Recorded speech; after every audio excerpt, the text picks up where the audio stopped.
अगली बीमारी है अपने डायबिटीज मेलाइटस। डायबिटीज मेलाइटस अपने पड़ी हुई है। इसको किस बीमारी के नाम से जानते हैं? मेटाबॉलिक डिजीज या मधुमेह रोग के नाम से। कौन से ग्रुप में देते हैं इसको? Metabolic disease. हिंदी में क्या बोलेंगे मेटाबॉलिक को? चयापचय क्रिया। चयापचय क्रिया, चयापचय क्रिया क्या होती है? बिल्कुल, भोजन को खाने से चयापचय क्रिया स्टार्ट होती है ग्लूकोज बनने से। ग्लूकोज बना, ग्लाइकोजन में चेंज हुआ, ग्लाइकोजन से वापस ग्लूकोज में चेंज हुआ और ग्लूकोज के बाद कार्बोहाइड्रेट में चेंज हुआ। ये सारी जो प्रोसेस है, ये सारी प्रोसेस किसके अंतर्गत आती है? चयापचय मेटाबॉलिक के अंतर्गत आती है।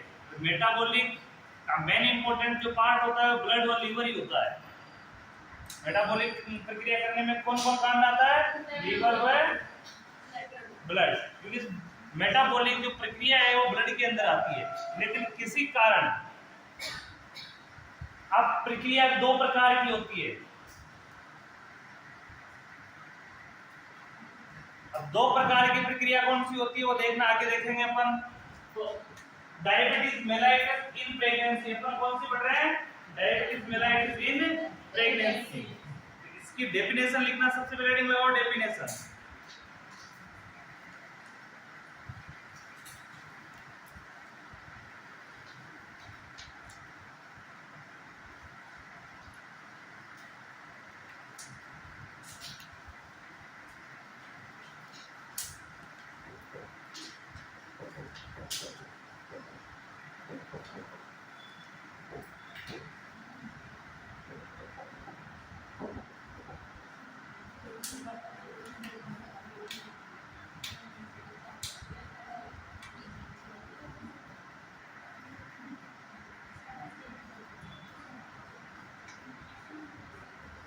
इसमें लिखना गर्भावस्था के दौरान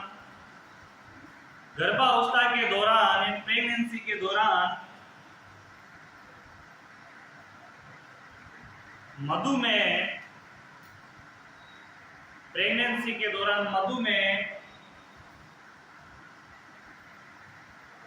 एक ऐसी स्थिति है।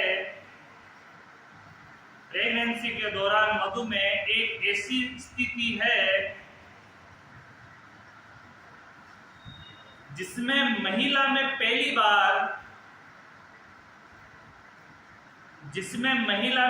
बार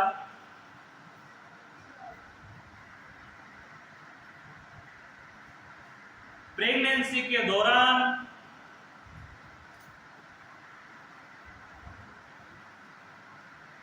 ब्लड में शुगर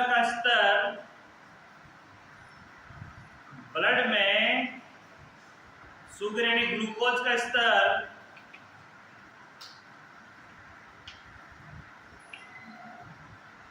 सामान्य से अधिक हो जाता है।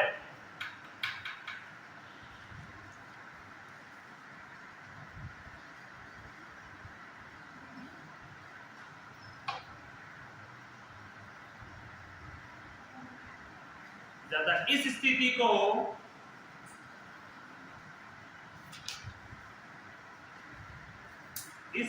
को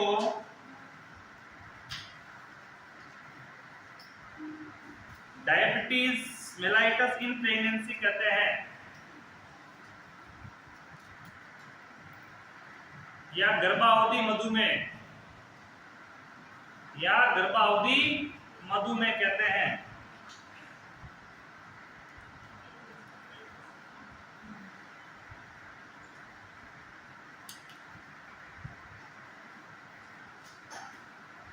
हेडिंग लगाओ, टाइप ऑफ डायबिटीज।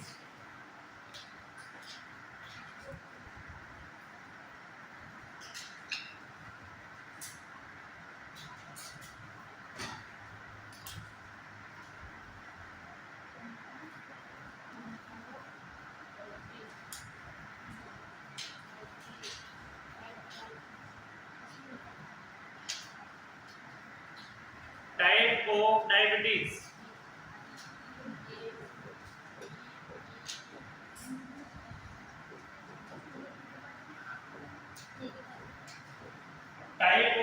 डायबिटीज बोल सकते हैं, क्लासिफिकेशन ऑफ डायबिटीज भी इसको बोल सकते हैं। ठीक है, इसके अंदर टाइप के अंदर हमने देखा है कि ये 2 टाइप की होती है। कितने टाइप की होती है? 2 types.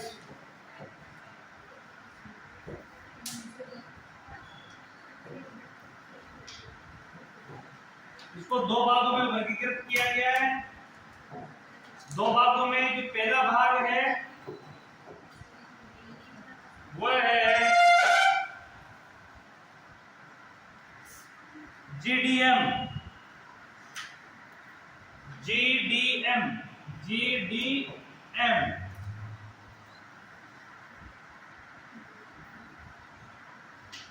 Gestational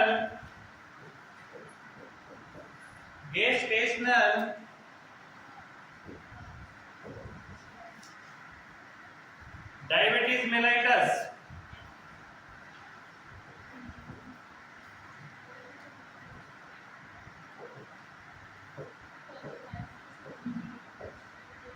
gestational diabetes mellitus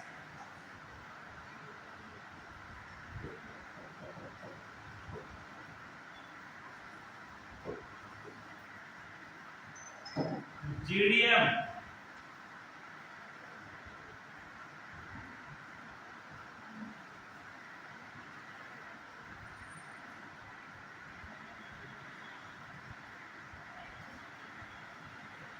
second है पीईडी। सेकंड है पीईडी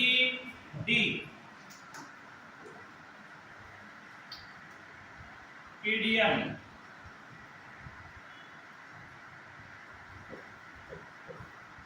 प्री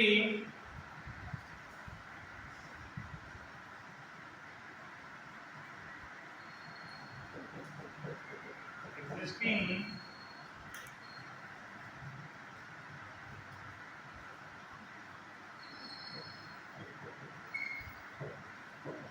diabetes mellitus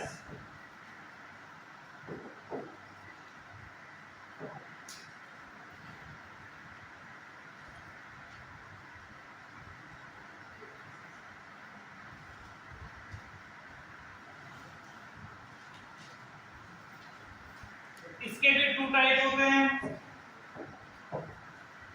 इसके भी 2 टाइप होते हैं। पहला, पहले इसको लिखो, फिर अपन जो ये वाली है ये तो अपन ने पहले पढ़ ली, डायबिटीज मेलाइटस फर्स्ट ईयर में पढ़ी है नहीं है, तो ये टाइप 1 टाइप 2 लिखे। अपन ओनली प्रेगनेंसी वाली पढ़ेंगे। अपन ओनली प्रेगनेंसी वाली पढ़ेंगे। आप बोलो तुम सारी पढ़ो। सारी बार-बार पढ़ने से क्या होता है, फर्स्ट ईयर में हमने सिर्फ 5 चैप्टर ही पढ़ा है डायबिटीज मेलाइटस का, तो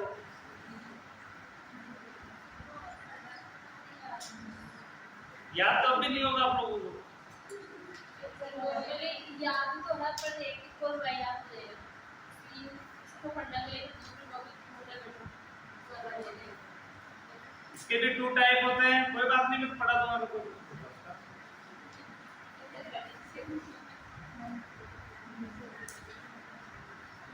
टाइप 1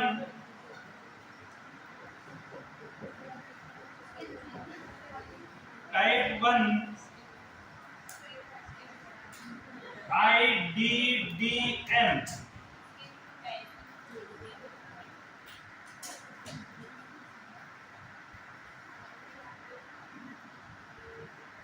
सेकेंड है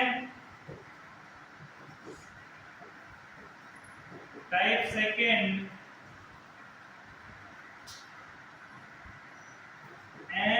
NIDDM। ये दोनों पढ़े हुए हैं अपन ने, नीचे वाले। ये दीदी इनको तो पता नहीं, लेकिन प्रक्रिया पता नहीं क्या होती।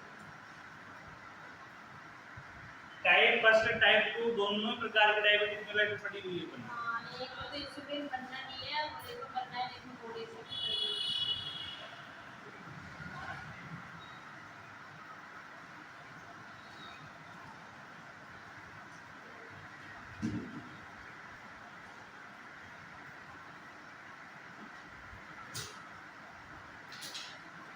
इसमें फर्स्ट हेडिंग लगाना जीडीएम ट्रांसक्रिप्शन फर्स्ट हेडिंग में लगाना GDN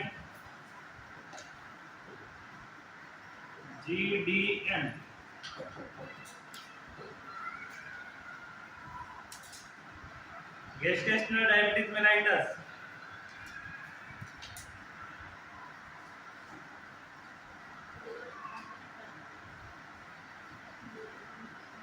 ये एक असामान्य स्थिति है, यह एक असामान्य स्थिति है, यह एक असामान्य स्थिति है।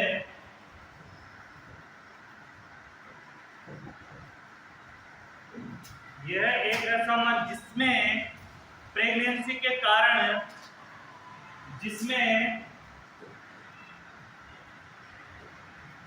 प्रेगनेंसी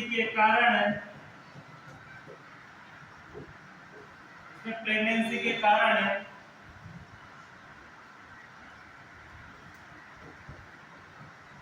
ग्लूकोज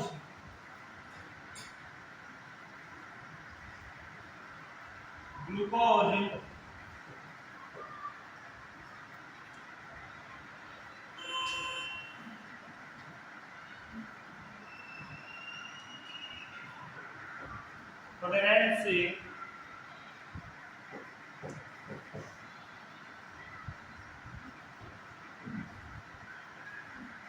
असंतुलित हो जाता है।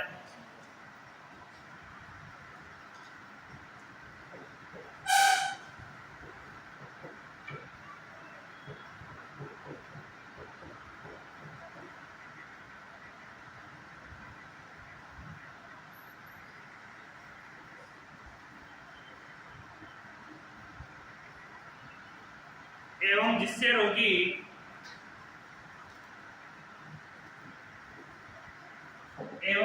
रोगी डायबिटिक हो जाता है,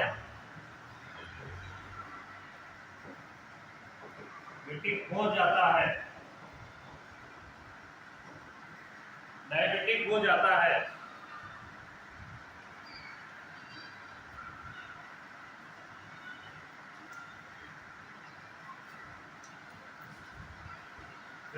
नीचे इसी में प्रेगनेंसी के दौरान होने वाली डायबिटीज, प्रेगनेंसी के दौरान होने वाली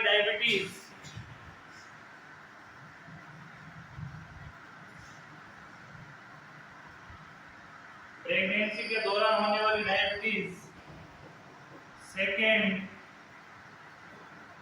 एवं थर्ड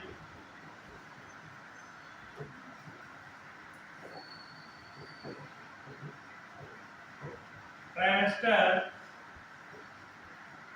में अधिक होती है।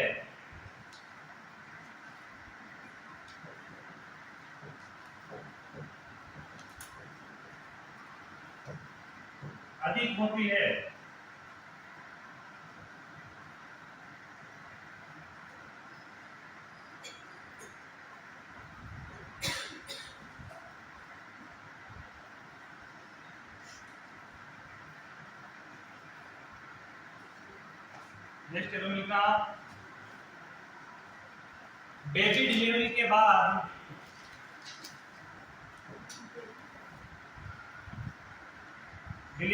बाद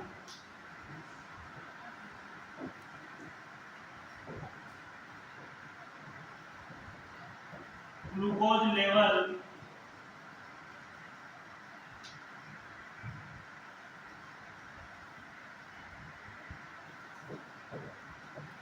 स्वस्थ सामान्य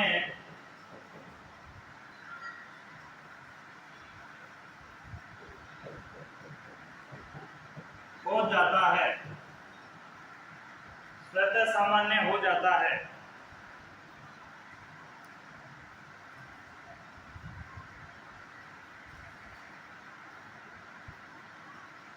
इसलिए इसे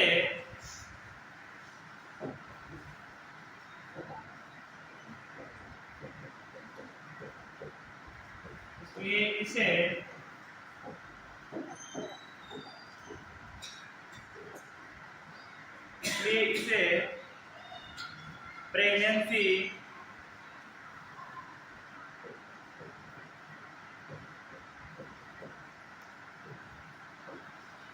प्रेगनेंसी inducted diabetes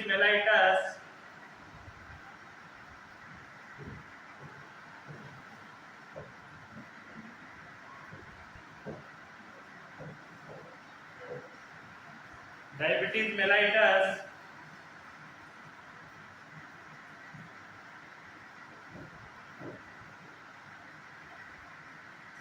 कहते हैं।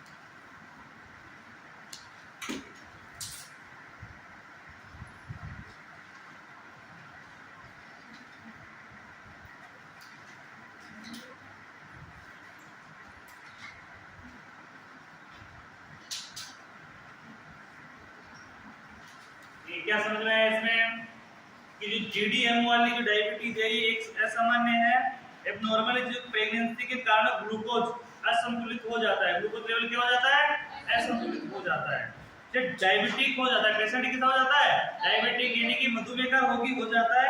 प्रेगनेंसी के दौरान होने वाले डायबिटीज सबसे अधिक सेकंड और थर्ड ट्राइमेस्टर में होता है। कौन सा ट्राइमेस्टर में होता है, सेकंड और थर्ड ट्राइमेस्टर में। जैसे बेबी डिलीवरी के बाद ये स्वतः ठीक हो जाता है, इसलिए इसे क्या बोलेंगे, प्रेगनेंसी डायबिटीज मेलाइटिस, प्रेगनेंसी के कारण होने वाले डायबिटीज मेलाइटिस कहते हैं। जो ये बाद में ना तो पहले रहती है और न बाद में रहती है।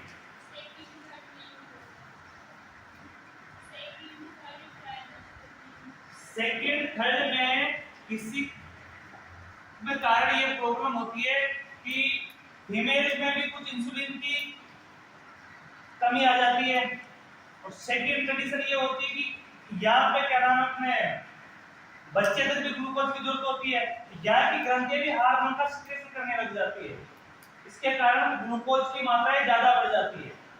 अब जब बच्चे को ग्लूकोज की जरूरत होती है तो उस कंडीशन में जो इंसुलिन हार्मोन सिक्रेट होना था अब उसकी कमी आ जाती है, उसके कारण माता के अंदर ग्लूकोज की मात्रा बढ़ जाती है। समझ में कुछ, जैसे माता को खुद का इंसुलिन सिक्रेट हो रहा है, इसी प्रकार बच्चे तक भी ग्लूकोज कंट्रोल करने के लिए बच्चे की जो ग्रंथियां हैं यानी कि जो प्लेसेंटा सिस्टम है यहाँ से भी इंसुलिन का सिक्रेशन होता है। ठीक है, कुछ कंडीशनों में वो प्रेगनेंसी के दौरान ही होता है, लेकिन किसी कारणवश अगर इंसुलिन का सिक्रेशन उस कंडीशन में रुक जाता है और माता का कम हो जाता है तो उस कारण से ग्लूकोज लेवल माता में अधिक बढ़ जाता है। फिर इसका जो कारण होगा रीजन वो अपन थ्योरी के रूप में आगे पढ़ेंगे पूरा। इसमें सेकंड हेडिंग लगाना क्लासिफिकेशन के अंदर, क्लासिफिकेशन देखना, इसका क्लासिफिकेशन में फर्स्ट हो गया ना, सेकंड देखना, सेकंड कौन सा पढ़ा था, पीईडीएम, पीईडीएम हेडिंग लगाओ।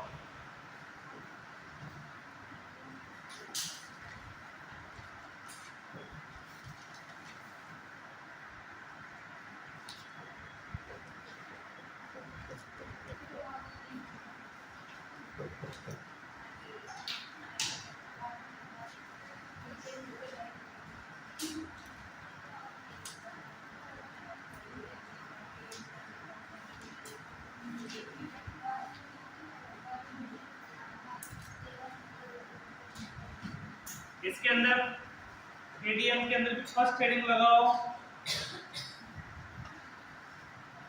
टाइप फर्स्ट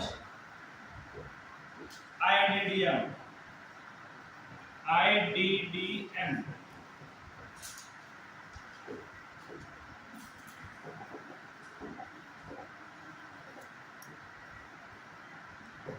आईडीडीएम की फुल फॉर्म होती है इंसुलिन, इंसुलिन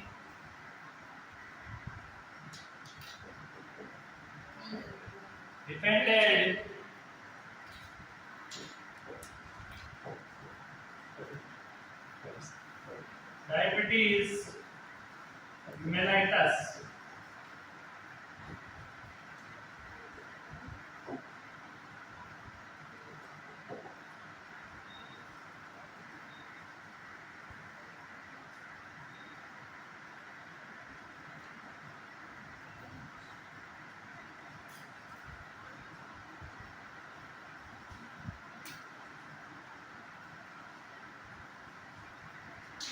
इसमें लिखना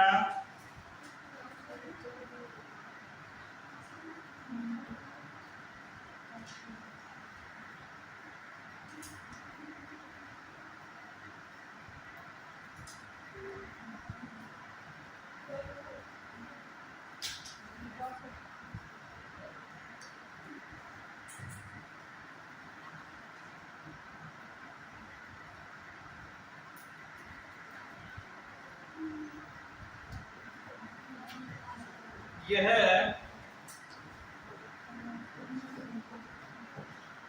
ऑनसेट में एक्यूट प्रवर्तिकी होती है। ऑनसेट यानी शुरुआत में, क्या मतलब होता है? शुरुआत।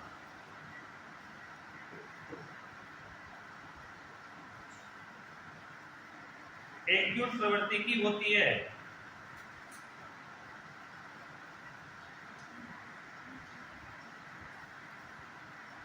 इसमें ऑटो इम्यून डिसऑर्डर के कारण इसमें ऑटो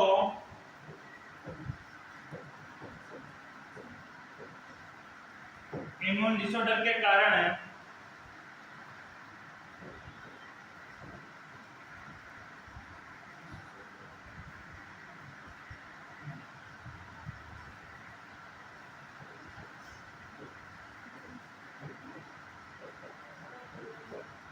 ऑटो इम्यून डिसऑर्डर के कारण पेनक्रियाज में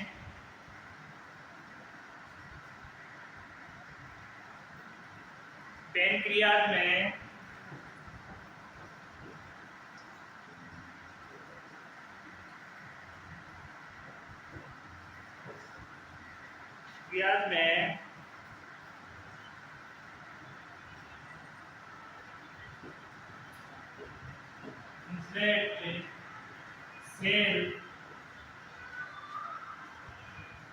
सेल नष्ट हो जाती है।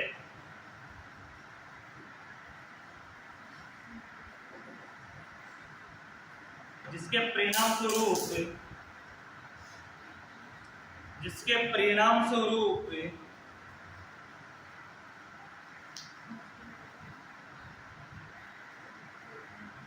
ब्लड में ग्लूकोज लेवल बढ़ जाता है। इसके परिणाम स्वरूप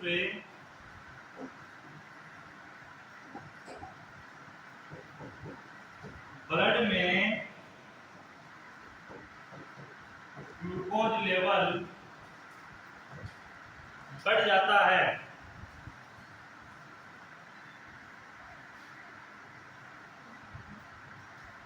जिससे डायबिटीज हो जाती है।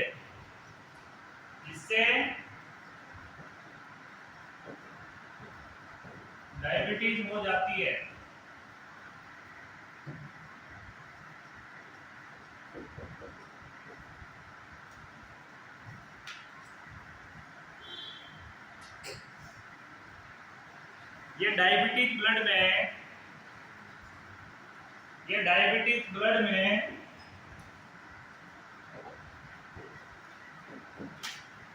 इंसुलिन हार्मोन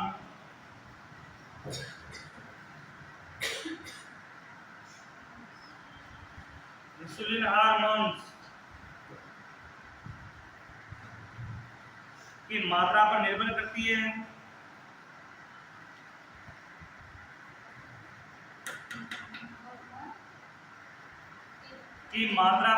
करती है। इसलिए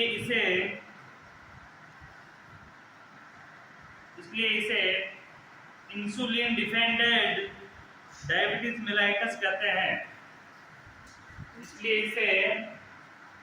इंसुलिन डिपेंडेंट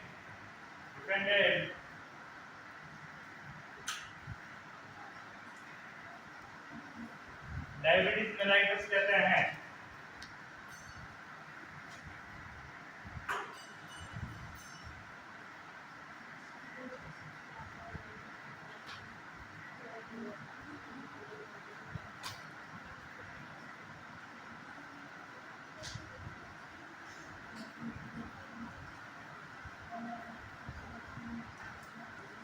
देखिए लिखना टाइप 2 NIDDM, ये तो समझ में आया फर्स्ट टाइप तो, टाइप फर्स्ट तो समझ में आया क्या? एक बार पढ़ लीजिए।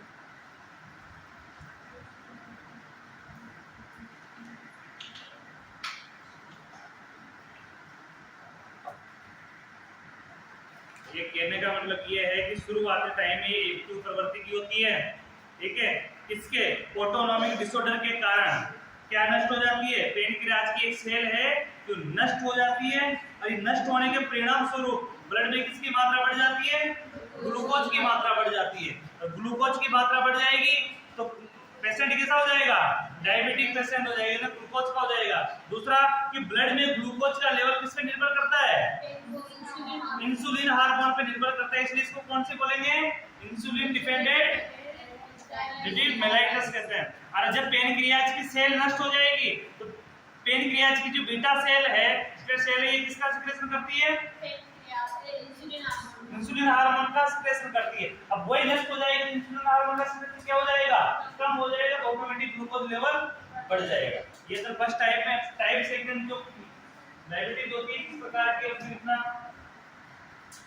Type 2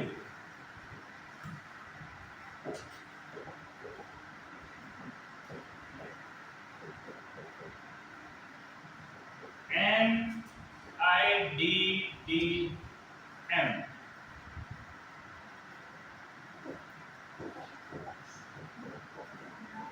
non insulin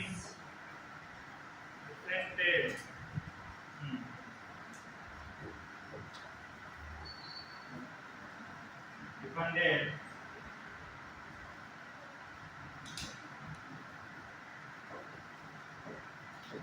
diabetes mellitus।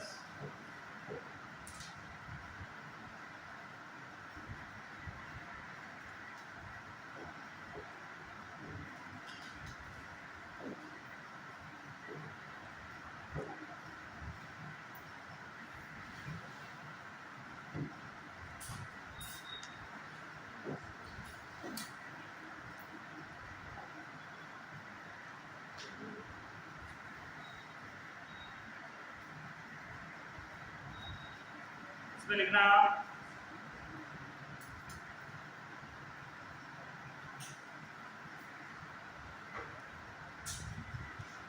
ये शुरुआत में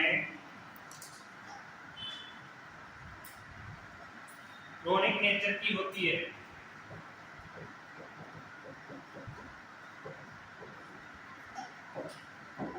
ये शुरुआत में क्रोनिक नेचर की होती है।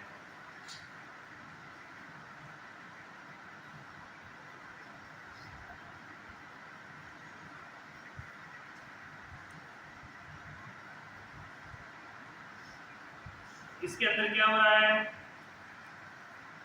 इंसुलिन तो बन रहा है, लेकिन बॉडी इंसुलिन को क्या नहीं कर रही है? एक्सेप्ट नहीं कर रही है, बिल्कुल ही, यानी कि उसको मान नहीं रही है। इसमें लिखना होती है इस डायबिटीज मेलाइटस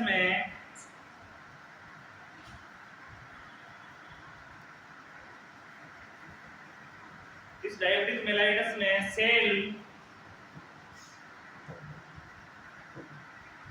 इंसुलिन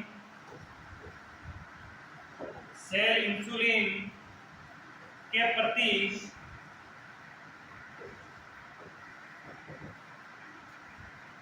रेजिस्टेंट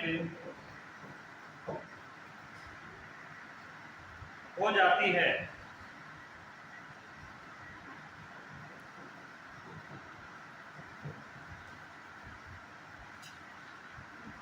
एवं ब्लड में इंसुलिन की सांद्रता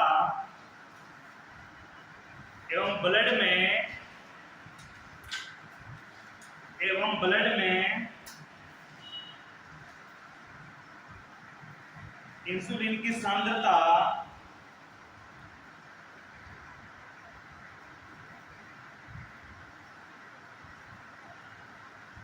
का सेल मेटाबॉलिज्म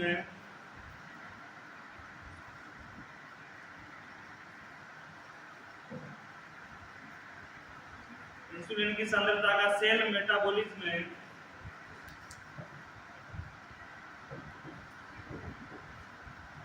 सेल मेटाबॉलिज्म पर अपेक्षित प्रभाव नहीं होता है।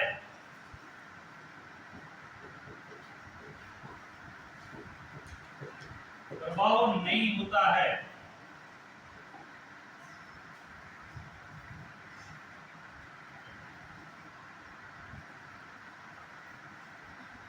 जिसके परिणाम स्वरूप ब्लड में ग्लूकोज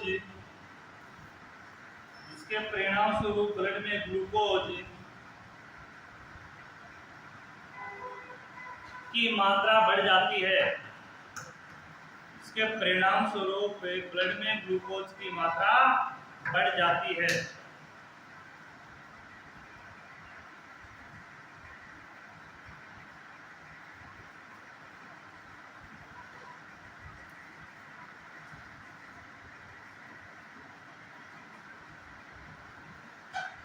क्लियर बता के लिखना। इस प्रकार के डायबिटीज मेलाइटस या इस प्रकार के डायबिटीज में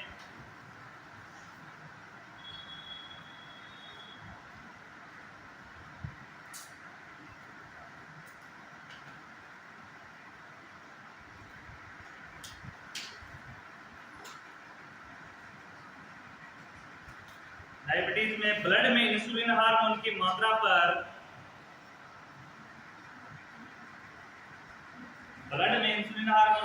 पर निर्भर नहीं करते हैं। ब्लड में इंसुलिन हार्मोन की मात्रा पर निर्भर नहीं करती है।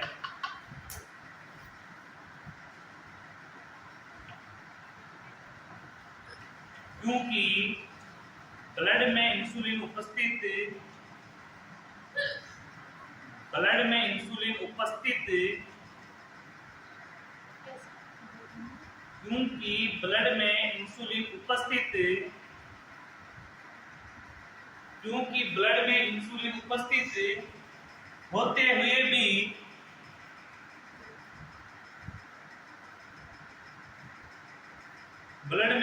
उपस्थित होते हुए भी ग्लूकोज ग्लाइकोजन में परिवर्तित नहीं हो पाता है।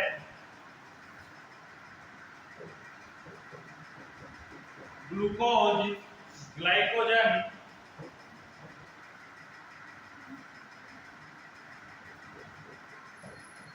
जन में परिवर्तित नहीं हो पाता है। इसलिए इसे NADDM कहते हैं। NADDM कहते हैं। Non insulin dependent diabetes mellitus कहते हैं।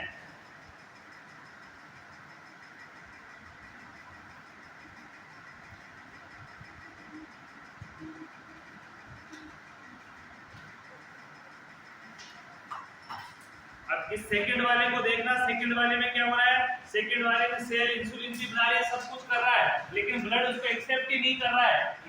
ब्लड में इंसुलिन होते हुए भी, उसमें ग्लूकोज के अंदर इंसुलिन की मात्रा होते हुए भी ग्लूकोज किसमें चेंज नहीं हो पा रहा है? ग्लाइकोजन में चेंज नहीं हो पा रहा है। इसीलिए इसको क्या बोलेंगे? Non IDDM. क्योंकि इंसुलिन बन रहा है इसमें, लेकिन किसी अन्य कारण की वजह से ये क्या नहीं हो पा रहा है? ग्लाइकोजन में चेंज नहीं हो पा रहा है। तो टाइप 1 में क्या हो रहा था? टाइप 1 में इंसुलिन नहीं बन रहा था, कम बन रहा था, इसलिए ग्लूकोज की मात्रा बढ़ रही थी। और ये स्थिति बिना प्रेगनेंसी के पहले भी हो सकती है, प्रेगनेंसी के बाद भी हो सकती है, बिना प्रेगनेंसी के भी हो सकती है। अगर फीमेल प्रेग्नेंट होने से पहले डायबिटीज की शिकार है, तब तो प्रेगनेंसी के दौरान डायबिटीज रहेगा ही रहेगा। बाद में भी हो सकती है, नहीं कि कोई सी भी एज में हो सकता है। टाइप 1 टाइप 2 ये अलग डिसऑर्डर है मेटाबॉलिक डिजीज का, लेकिन जो प्रेगनेंसी के दौरान हो रही है उसको क्या बोलेंगे? पीडीएम। क्या बोल रहे हैं?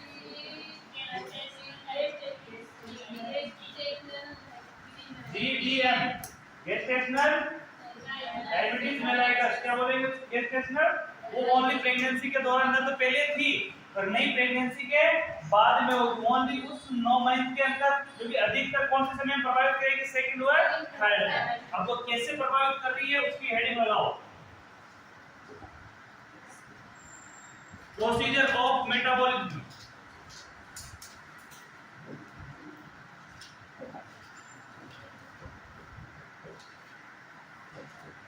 ऑफ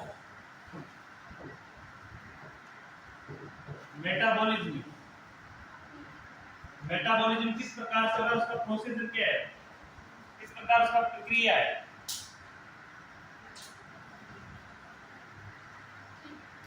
प्रोसीजर ऑफ मेटाबॉलिज्म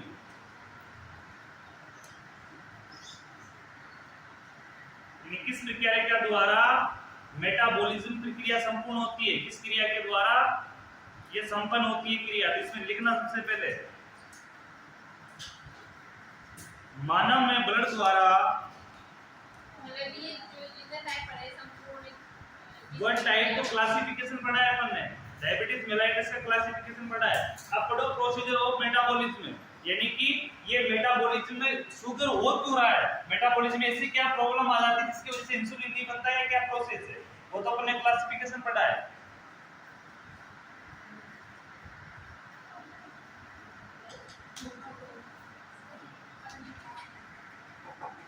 देखो इसमें मानव में ब्लड द्वारा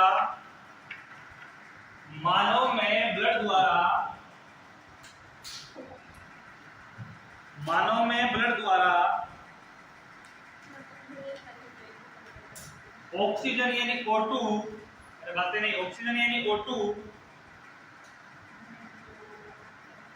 मानव में ब्लड द्वारा O2 एवं पोषक पदार्थों का परिवहन होता है।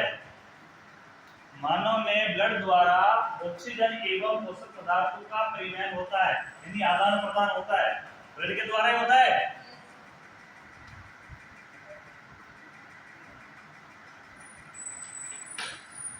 सभी शरीर की सभी कोशिकाओं को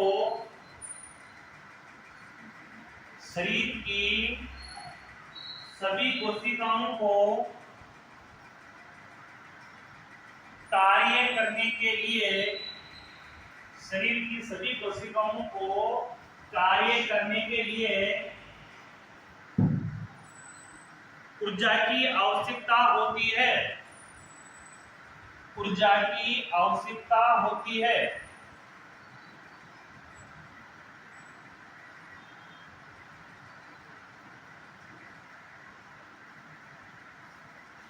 जिसे ब्लड ऑक्सीजन व जिसे ब्लड O2 एवं ग्लूकोज देकर पूरा करता है, जिसे ब्लड O2 एवं ग्लूकोज देकर पूरा करता है, यानी कि उसकी ऊर्जा की आवश्यकता है, इसको क्या देकर पूरी कर रहा है, ब्लड ऑक्सीजन और ग्लूकोज देकर। तो ग्लूकोज का मेटाबॉलिज्म होगा, ग्लूकोज को शेष इसमें परिवर्तित हो जाएगी, कार्बोहाइड्रेट में परिवर्तित कर देगी। आगे लिखना, ब्लड में ग्लूकोज की यह मात्रा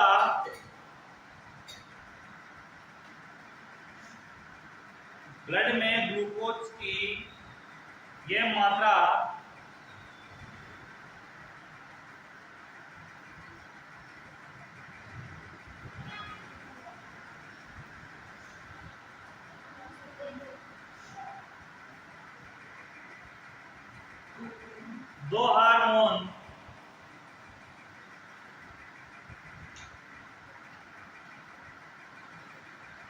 इंसुलिन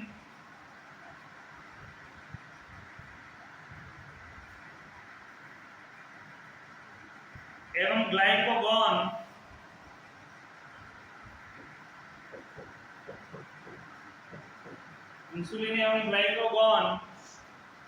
द्वारा नियंत्रित रहती है।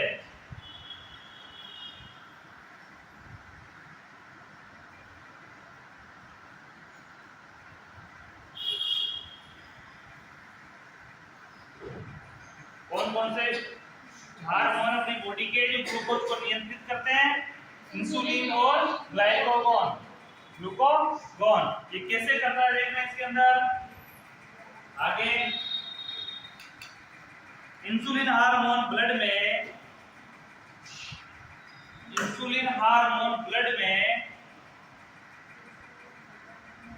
इंसुलिन हार्मोन ब्लड में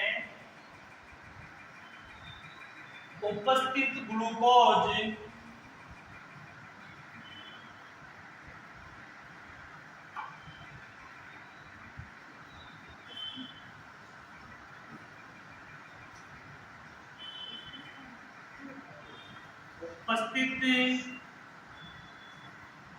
ब्लड में ग्लूकोज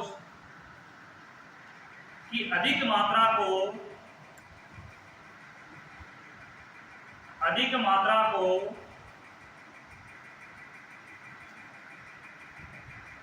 ग्लाइकोजन में परिवर्तित कर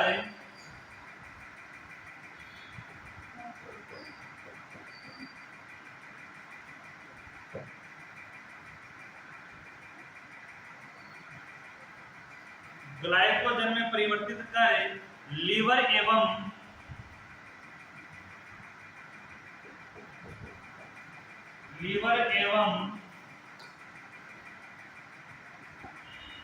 मसल्स में स्टोर करता है। मसल्स में स्टोर करता है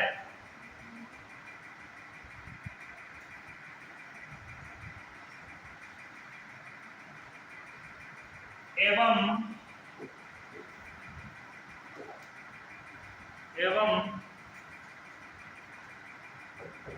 ग्लूकागोन हार्मोन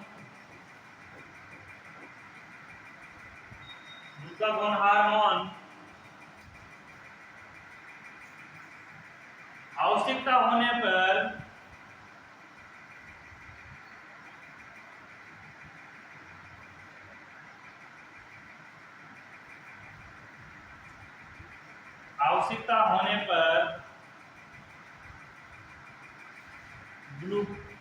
ग्लाइकोजन को ग्लूकागोन हार्मोन आवश्यकता होने पर ग्लाइकोजन को ग्लूकोज में परिवर्तित कर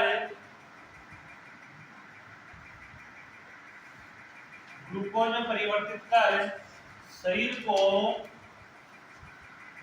एनर्जी प्रदान करता है या ऊर्जा प्रदान करता है।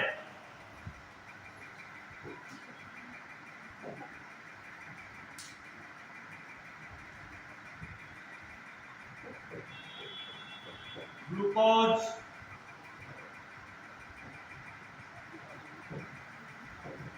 इंसुलिन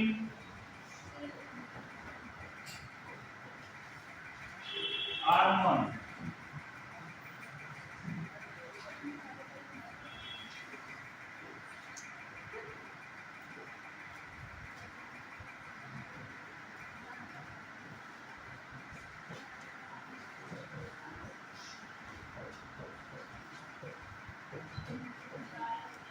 शॉर्ट में लिख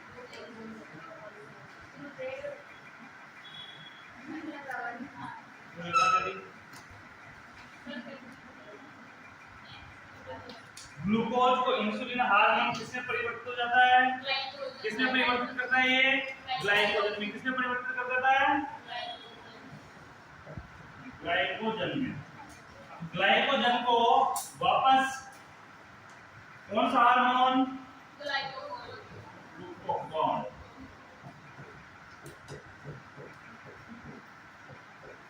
हार्मोन किसमें परिवर्तित करता है? ग्लूकोज में। किसमें परिवर्तित कर देता है वापस? ग्लूकोज में। इस प्रकार की जो प्रक्रिया है ये ग्लूकोज को मेंटेन करने की, यानी कि ब्लड के अंदर ग्लूकोज की मात्रा नहीं बढ़े, ग्लूकोज मेंटेन बना रहे, ग्लूकोज लेवल सामान्य बना रहे, इसकी प्रोसेस करते हैं। कौन कौन से हार्मोन? दो प्रकार के हार्मोन, एक इंसुलिन और एक ग्लूकागोन हार्मोन। कौन सा हार्मोन? Glucagon hormone. आगे लिखना।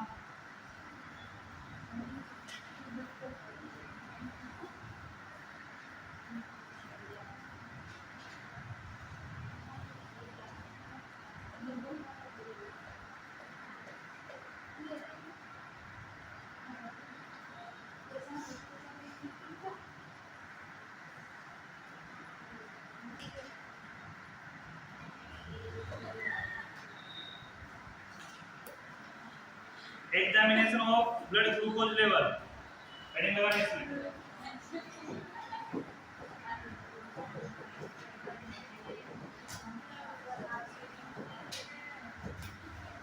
minute examination of मैनेजमेंट नहीं था blood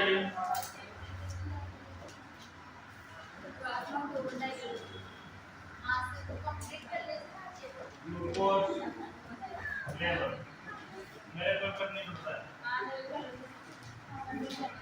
किस प्रकार से इसका टेस्ट करोगे ब्लड ग्लूकोज लेवल का किस प्रकार से टेस्ट करोगे examination of blood glucose level कैसे इस लेवल का पता लगाओ ग्लूकोज लेवल का तो सबसे पहले फास्टिंग ब्लड ग्लूकोज लेवल ये हेडिंग लगाओ इसमें पहला लिखना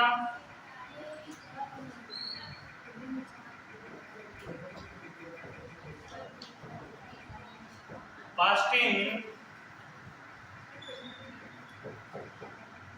blood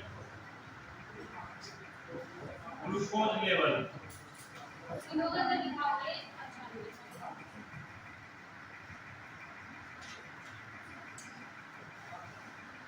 95 mg per decilitre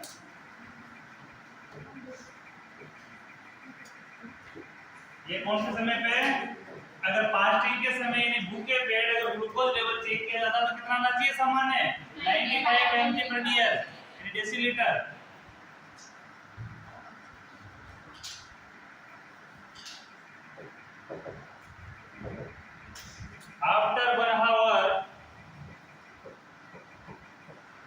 after 1 hour of meal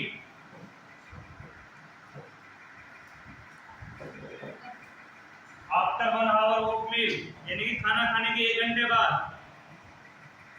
180 mg per decilitre ये नॉर्मल है थर्ड आफ्टर 2 आवर्स ऑफ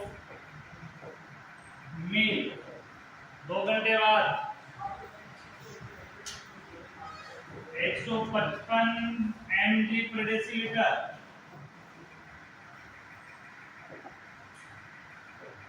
और आफ्टर 3 आवर्स ऑफ मील